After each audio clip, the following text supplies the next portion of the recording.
एक आदमी ने एक बहुत ही खूबसूरत लड़की से शादी की। शादी के बाद दोनों की जिंदगी बहुत प्यार से गुजर रही थी। वो उसे बहुत चाहता था और उसकी खूबसूरती की हमेशा तारीफ किया करता था। लेकिन कुछ महीनों के बाद लड़की चर्मरोग स्किन डिजीज से ग्रसित हो गई और धीरे धीरे उसकी खूबसूरती जाने लगी। खुद को इस तरह देख उसके मन में डर समाने लगा कि यदि वो बदसूरत हो गई तो उसका पति उससे नफरत करने लगेगा और वो उसकी नफरत बर्दाश्त नहीं कर पाएगी।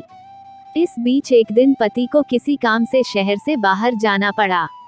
काम खत्म कर जब वह घर वापस लौट रहा था, उसका एक्सीडेंट हो गया।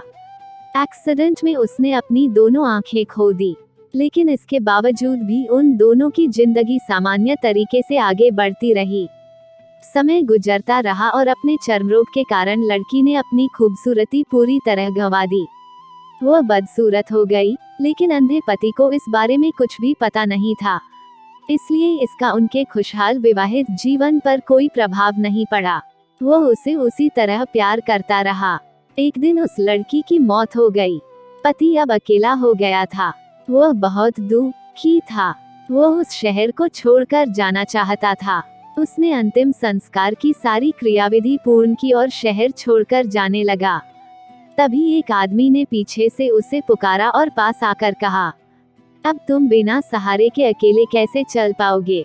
इतने साल तो तुम्हारी पत्नी तुम्हारी मदद किया करती थी। पति ने जवाब दिया, दोस्त, मैं अंधा नहीं हूँ, मैं बस अंधा होने का नाटक कर रहा था, क्योंकि यदि मेरी पत्नी को पता चल जाता कि मैं उसकी बदसूरती देख सकता हूँ तो यह उसे उसके रोग से ज्यादा दर्द देता।